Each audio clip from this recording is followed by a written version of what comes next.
How about that, Sarah? That was something. Yeah, Very maybe. nice. I think we've been watching too much Stranger Things or something like that. But Yeah. I was gonna say uh, your new headshot looks younger and mine looks older. So I don't know how you did that. because it's from like years ago, Oh, I okay. haven't taken a new one yet. Oh man, you could use my old one. Yeah, we can do that. We can put whatever we want. We can AI stuff, Great. technology. But this is really fun. So Sarah is the first guest, or not guest. We're going to co-host this, and this is we're calling this the After Liv. So this is kind of an idea that we often, well, we always have calls, the two of us on Friday, and sometimes we kind of talk about the Live Live episode of the week. So it's like, why don't we just do like a quick broadcast where we just Yeah. kind of recap and chat about it, and it'll be 10 minutes or less. So I got the timer going, All so I'm right. gonna make sure Like we a don't go lightning too long. round. Yeah, kind of. But I mean, this week was crazy. We had Adam Reed Tucker on the show. Yeah, it was fascinating. Yeah, and he and thank you for watching. So I guess the downside is that now you have to watch every show, Now I'm or maybe locked you in. don't. Yeah, Maybe I could maybe you don't fake have it. to. But yeah, I'm sure. Yeah, you pretty much know it's all pretty much the same thing. Yeah. But yeah, it was really cool. And you and your husband Chris are fellow brick enthusiasts, Lego enthusiasts. So Oh you're yeah. familiar with some of his work. Yeah. What did you take away from the episode? What did you learn? Um yeah, I mean he has a lot to talk about, which is great for this forum of conversation. But gosh, I really didn't. Well, number one, I didn't realize he was from the Chicagoland area to begin with. I always knew that the first like Lego architecture sets were Willis Tower, Sears Tower. Was it Sears Tower then? And the Hancock. And I remember that first Hancock model, and I remember it was so jagged and not great. And then they redid it or figured out a different way to design it, I think, for probably the Chicago skyline model, I think. And I don't know if Adam Reed Tucker was a part of that, but I remember like thinking how great the Sears Tower was. And I'm just like, man, the angles of the Hancock just don't It's like it needs to get to a certain scale to be able to use the to be able proportion to, yeah. But of the now a bricks. lot of the Lego models, like just from my experience with like my son is really into the Star Wars Legos, like the way they make their curves and the angles, you just do a lot of hinges and even some of the skylines too. So I feel like that could have been something that they utilized. But what was fascinating when Adam was talking is like part of his limitations with developing falling water, things like that, was like the palette and the standard Legos that they were making at the time. But now there's just so many, they can kind of make new molds for whatever they want now. But I didn't even think of that as a limitation at the time because I'm just so used to them having unique pieces in every single build now. So that was cool. And I was just like, gosh, how do you even start? Like, you just have to know the inventory like the back of your hand so well to be able to know what you've got to work with. It's cool. Yeah, yeah, and the constraints are such a big part of it. Which I don't Mhm. know. I've probably thought about this since I talked to him on Wednesday. Probably way too much because I just thought it was a really rich episode with so many nuggets outside of Oh just yeah. Lego. Because he's fundamentally he's just he's an artist, Right. and we think of him as like someone building with Lego bricks. That's literally just his medium to create these things, and Right. his understanding of the constraints of of the limitations make it like more of a challenge and make it more interesting. And yeah, they keep introducing more and more and more new pieces. I think it's up to like Right. 15,000 now, or maybe even more than that.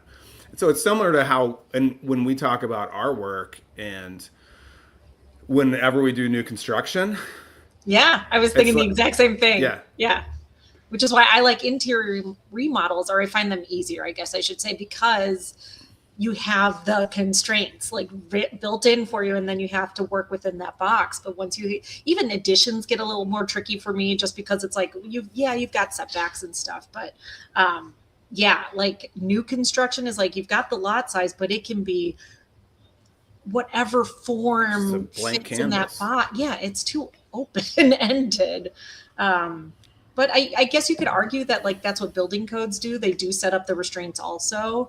That was kind of not to plug my own stuff because I'm not super happy with it anymore. But my thesis in grad school was about kind of punk culture, and it was called the form of nonconformity, because if you could, like, it was about like picking and choosing, if there weren't building codes, what could architecture be in certain circumstances. But and throughout that process, it was kind of like, all right, well, you can't climb in through a window, you still have to have a door, like, but I think it's interesting to think of like the building codes as your constraints also, whereas Adam was just like, yeah, I don't want to listen to the client, I don't want to deal with building codes, I just want to build what I want to build. So Yeah, I love that whole part when he talks about being jealous of the artist, that you can just put something up on the wall and people can say, okay, I like that, or they can just, nod and just yeah, leave. But it doesn't. He doesn't have to create something specifically for somebody.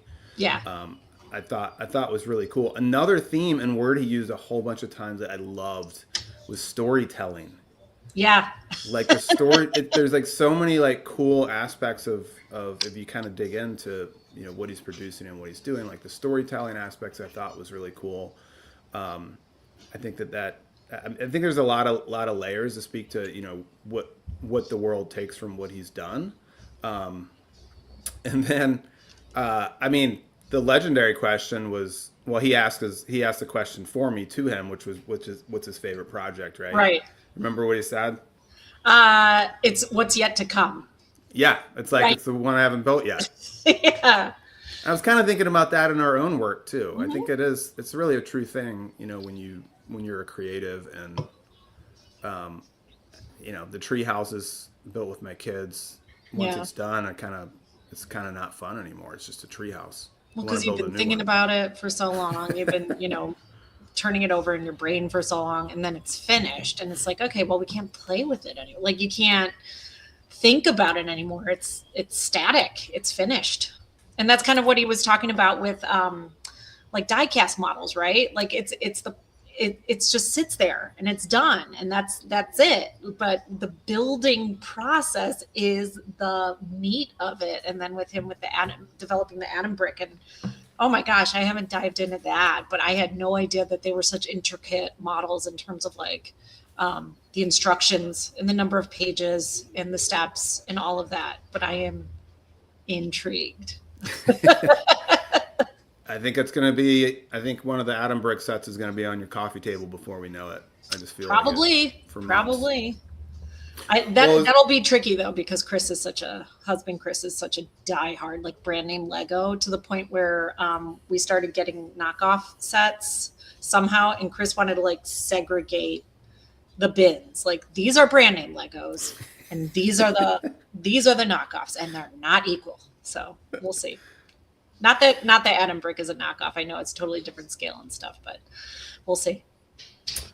yeah, and I think some other takeaways that I had, just generally speaking, was his talking about the entrepreneurialism. Like, there's a lot of business talk in there. There was Oh, for creativity, there was the sure. business, there was the blending of business, and and his journey over what 25 years now Yeah, that's in the crazy world to of think. of being a brick artist, is he's seen a lot of different facets, from working for Lego as a Lego certified designer, building a Certified professional. certified, yes, L- building a museum, LCP.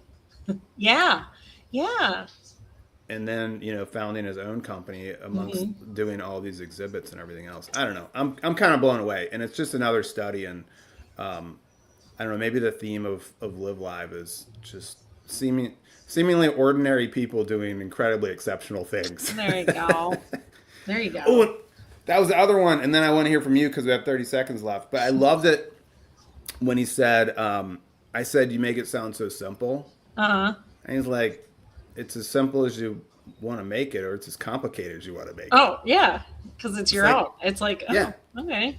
I thought it was really cool. It was really, really insightful. Yeah. All right, 15 seconds, Sarah. I talk most of the time. What else you got? Oh my gosh, I thought I was talking too much of the time.